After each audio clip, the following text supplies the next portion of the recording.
now that we're all at home, it would be easy to pick the phone up and make that call. But the truth is, from my own personal experience, making that call isn't going to lead to forgiveness, unfortunately. So one of the questions I'd really like to ask you is, should we be picking up the phone and mending our broken relationships amid COVID-19? What are your thoughts on that? Wow.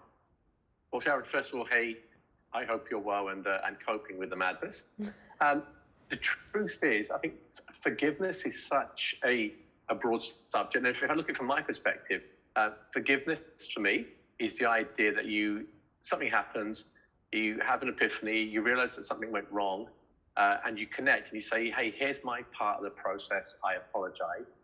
And the other person says, okay, you know what, I accept my part of the process as well. And you agree to move on, and you leave that in the background. There's no sense of, well, I'm going to have this little card in my back pocket. If you annoy me, I'm going to hold it up and say, remember that time back in 1996 when you did this? And I think now that we're all at home, it would be easy to pick the phone up and make that call. But the truth is, from my own personal experience, making that call isn't going to lead to forgiveness, unfortunately. So you've tried this before in other circumstances? I have. I'm from a family, so I'm one of 5 boys. I'm the middle child. I'm what psychologists call an absolute dream. Because when you're middle child of 5 kids, to me, my 2 young brothers were always my kids. And 2 older brothers, I was like their servant. So you have no sense of who you are. You're a people pleaser. So I went for my whole life doing that, being that people pleaser, finding happiness in other people's happiness. And in my family, there's an unwritten rule, and that is if you ask for forgiveness or you apologize first, you're basically admitting that you are at fault. So it's a weakness? It's literally seen as a weakness. Like, I've extended the olive branch because, being a British-born Asian, much like yourself, we grew up in 2 cultures. Our Eastern side says family's everything, blood's everything. And our Western side says, friends and a family you choose. And somewhere in the middle is where we live. So you have your family pulling you, saying, do this, and your friends pulling you, saying, do that. So for me, I've grown up thinking forgiveness is important, but in my own personal situation, forgiveness very rarely works out in the Western sense. Oh, wow. So what about when you make mistakes? Are you given the grace to make mistakes? Well, it depends. I mean, I married out of faith. So grew up in a Sikh culture, understood the religion, understood the culture, understood the language, the whole 9 yards. And I married a Hindu. So for me, it was, I met someone and that's who I fell in love with. And that's who I've been with for the last 32 years. Very happily married the whole 9 yards. But it's considered a mistake, in inverted commas, amongst my community. Like, why the hell did he marry out? So I'm thinking my version is I found who I wanted to marry and I'm happy. But their definition is you made a mistake. And I can't live in that world where what makes me happy is deemed a mistake. I'd rather walk away from that and be happy. And I think you can relate to that in some respect. Oh. You can write a book on it. I definitely can. I had a baby and I'm not married. So I definitely feel very different. I've definitely gone through very different experiences to other people than most. So, but I'm wondering when you said all that, what about your wife? How does she feel? Because you've just said that your family have said that you're making a mistake, that you've actually married out of your religion. Like, how does she feel about that? What was her kind of like mental health through that, and what was her process through that? It's interesting because I'm one of 5. She's the only child. I grew up very working class in East London. Very strong sense of understanding that I was an outsider in everything. You're a brown person, and when you meet most other brown people, if they're working class, they understand your background. If they're middle class, they sort of don't. My wife's family is middle class. Only child. They travel around the world. A very cultured family. So, when my family were objecting and then her family were objecting, we had to make a decision in ourselves and say, well, hold on, are we going to wait for other people to validate this? Because one of the biggest problems we have is we have this notion of "log ki kahoge?" What will other people say? Yeah. And I've never been a big fan of that, because most of the people who say that are idiots. Yeah. Who essentially, if they have to count to 11, take their shoes and socks off.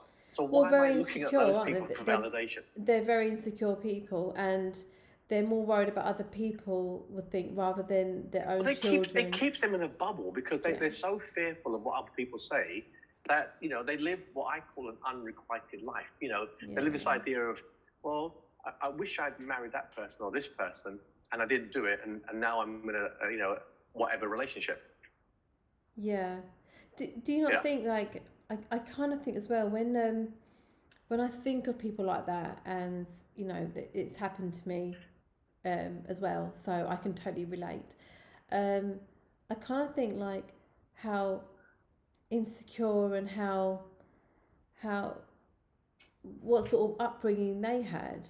Like, you know, it must have been quite a difficult upbringing. It must have been quite an... Cheryl, I would tell you that literally, if I look at my cousins, and most of them are my age, in their late 40s, early 50s, and I would say a handful are happy. And happy by definition of they are in love with their husband or wife, are happy with their kids, are just spiritually grounded, and just generally, you know, happy.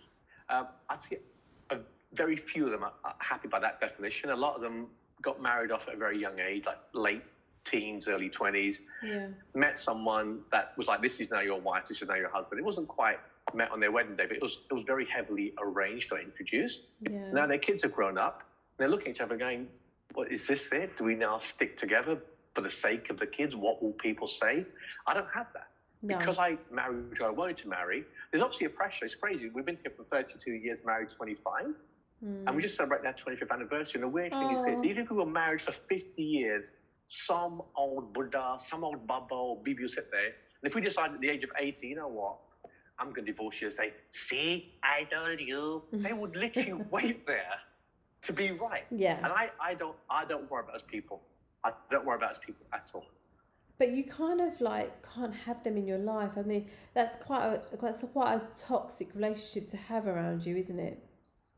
It is, but I think in our culture, and I'm going to speak broadly here, there's this sense of that's just how family are. Whereas, you know, my wife and I, every single year, we'll go through our wardrobes and we'll say, what can we give to Salvation Army? What haven't we worn in 6 months? And we use the same philosophy in our relationship. We purge out people that aren't good for us or we haven't spoken to in 6 months. If I can pick the phone up in 6 months to you or had a WhatsApp chat with you, then you're probably not in my inner circle. Not in a horrible way, not in a narcissistic Donald Trump or Kanye West way, but in a, we probably have nothing in common anymore.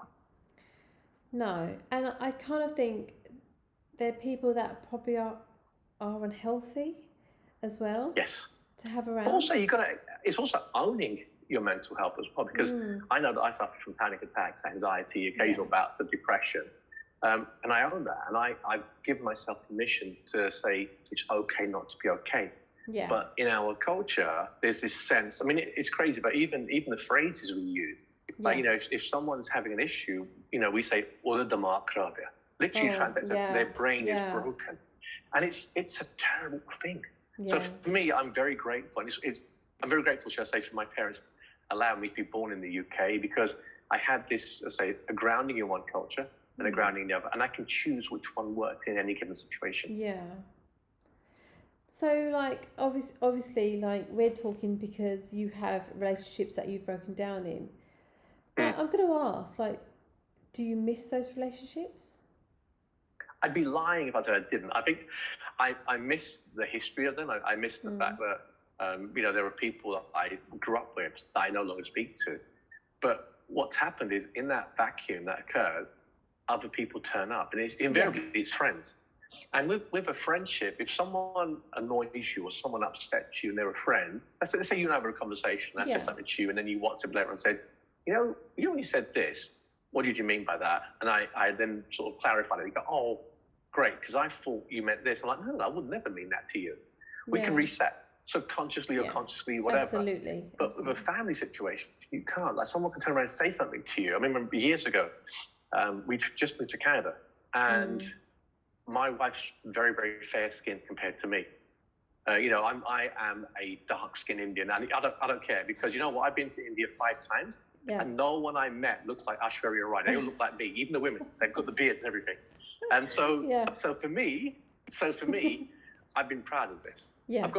I've had to get used to being in love with myself. Again, not like Kanye loves Kanye, Divinder loves Divinder, differently. I'm happy with who I am. So my daughter takes after me slightly, and she's slightly darker. I remember going to a cousin's house, and the husband said to me, "It's such a shame your daughter took after you, because she'd be pretty otherwise." And I stood there and thought, if you were a friend of mine, I'd punch you in the back of the head. But because you're my cousin's husband, I've got to stand here and smile at you and just think, this is the end of our relationship. Yeah, 100%. My goodness, to your own daughter. I told my English friends, they're like, give me his address, we'll make it look like an accident. So my Indian friends were like, but she is dark. Like, straight away, they just said that, and I was like, I guess you're off the list, and you're off the list. Not that I'm going for a list of people who only agree with me. That's crazy. What I'm saying is, I won't accept anything less than what I give to the relationship. There's no point. I'm 51 soon. I'm not going to waste my time with people who are time wasters. Yeah, I totally agree. And this is going to be a really difficult question as well. But so the relationships you're talking about your parents, and you're talking about your siblings as well. Do you still love them? I think I do. I think I'm very aware of the fact that I can separate the person from the act. Yeah. If that makes sense. I can appreciate that someone does something, and because their understanding of a situation is, I don't think that what you're doing is right. So that's their starting point. So whatever they do, they do it from that perspective. So I mean, if something happened to them, I would be the first person to be upset by that. But by the same token, I'll give you an example. So recently someone said to me, if you got a phone call to say something happened to your parents, would you race back to England? Because I live in Canada. I said, no, I don't think I would. And they said, isn't that callous? I said, well, no, not really. Because I can't win. If I do go back, people say, well, where were you for the last 5 years? And I don't go back, I go, look at him. Didn't even turn up. So for me, I'd rather just save my sanity and be authentic and say, I'm not going to be that person. I'm just going to make myself happy. If I start to make myself happy, because there's a saying I heard years ago, and it is, you can't nourish from an empty cup. I'm a parent. I've got 2 adult kids. If I show them that you run back into toxic relationships, what am I teaching them? Yeah. It's very simple. I mean, and that's the thing. To my son, I would never let him do that. To my daughter, I'd never let her do that. So I've got to be their role model. And sometimes it does mean you make decisions that have long-term implications. I'm fine with that. My family is me, my wife, and my kids. I think the problem is as well, I think as well, it's not just you. There's so many people that are in pain over this situation as well. And like a lot of people say to me, like, you're the angry child, however they call it, Tasmanian, whatever, you're an angry child. But I'm actually not. I'm actually, if you really sat back and if you're just really truthful, and because a lot of people that say that kind of take the blame away from themselves because, Sharon is the angry child. Actually, I'm not. I'm actually in pain. That's what it is. I'm actually, there's a lot of pain. But you're voicing, you're owning it, and you're saying in a very authentic way and a vulnerable way. And it's interesting, vulnerable was changed. When I was a kid, I don't feel vulnerable though by saying that. No, but now vulnerability is huge, because if I walk into, so a few years ago, classic example, my wife and I were driving from Vancouver to Portland, which is probably like driving from London to Leeds, about a 5-hour drive. Yeah. We're driving along, and she said to me, because we've been together for, at that stage, I think 29 years. She goes, tell me something that I don't know about you. And I'm like, after 29 years? But yeah, I went, okay. I suffer from anxiety, panic attacks, and what my doctor's calling smiling depression. She said, pull over. So we pulled over. She goes, why didn't you tell me before? I said, because if you listen to what I just said, smiling depression is the idea that I put on this mask of being happy. I said, because when you have panic attacks, anxiety, and depression, you don't want people. And that's part of the reason why I got into doing stand-up comedy. Because it was the idea that if you look at people like Robin Williams and Jim Carrey, I don't compare myself to those guys at all. But the point is, those guys always did what they did and do what they do because they don't want people to feel depressed as they do. No. And that was my mask. And my wife said to me, I feel really bad. I didn't see this. I said, no, you didn't see it. I didn't want you to see it. And now I'm letting you see it. So I posted on Facebook, I said, confession time. I suffer from this, and this. And the number of people that reached out to me from the South Asian community, privately, not publicly, privately, to say, I'm so glad you're saying this because I feel exactly the same as you do. Yeah. And I was like, well, own it. Just own it. If you come out and say, this is how I feel, that taboo goes away. It takes a lot of courage, though. And I think it takes a lot of bravery and courage to actually come out and say, I'm in pain. I have to... Because a lot of people that feel the way they feel, they don't actually know it's depression. They don't know it's anxiety. Yeah. They don't know the names of it. And I think it's really great. And I I'm getting quite emotional. The fact that you said that is brave, Divinder. It's really brave. I think it's only brave because in the context of how we grew up, we were told, don't ever let anybody know that you are weak. But I don't think it's weak. For me to tell people, hey, listen, it's sometimes not weak, but it's I get still, in my car and I drive. No, but it's not weak, but it's still brave that you are here and you're saying it. Because I think as well, it takes somebody. It takes somebody to take the brunt of it. It takes somebody to take that kind of, exposure. You're exposing yourself to kind of like say... No, I agree. I mean, I remember years ago, we were leaving England to come to Canada. And we're at Gatwick Airport, and I'm giving all my friends, my family a hug. Yeah. And my best friend, Bo, gave me a hug. He said to me, this is really brave what you're doing. I was, what do you mean? He goes, you're uprooting, you're moving 5,000 miles away. You have no job, you have no house, you have no school for your kids. And I was like, oh man, I didn't think about any of that stuff. Like literally, I was getting on a plane. And so you're just being you, you're just doing you. No, but the truth is this, that the people... One of the guys that reached out to me privately, he's now admitted that he has these problems. And the weird thing is the white community, his friends that are white Canadians have backed him up. And a lot of his Indian friends are like, why are you being so weak? So it's the same thing. I don't drink alcohol because I'm from a family of alcoholics. Yeah. I remember, like, literally, I go to gatherings and the men will say, if you want to sit with us, you've got to drink alcohol. Yeah. And so then I'll say, well, I guess I'll go stand in the kitchen. I'll go in the kitchen, and women will say, can you not stand with us? Because we're all in the kitchen trying to work out who has the biggest idiot husband. So then I go upstairs and hang out with the kids, and the kids are like, can you not hang out with us? Because we're trying to work out who has the worst parent. So you're constantly, I know I make a joke of it, you're constantly looking for a place to land. So for me, I've become very comfortable with myself and being authentic, because that's for me the most important part. I don't want to be fake. There's no point. I mean, I don't curate my life on social media. I put crazy stuff on social media, and it's a glimpse into my life, how mundane it is, how funny it is, and that's what happens. You have to do that. So I own my mental health issues.